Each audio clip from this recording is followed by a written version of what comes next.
Friends, இப்போ வந்து நம்ம வந்து அன்பரிசி அக்காட்ட வந்து மீன் வாங்கலாம்னு சொல்லிட்டு வந்திருக்கேன். காலையிலே வந்தோன்னா நல்லா ஃப்ரெஷ்ஷாக இருக்கும்னு சொல்லிட்டு எப்பவும் அப்படி தான் வருவேன்.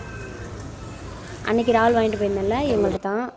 அவங்க தான் அந்த கனகாலத்தி மீன் 100 ரூபாய்க்கும் இந்த இறால் 200 ரூபாய்க்கும் வாங்கிட்டு வந்திருக்கேன். வீட்டில் போயிட்டு பார்ப்போம். வாங்கியிருக்கேன்.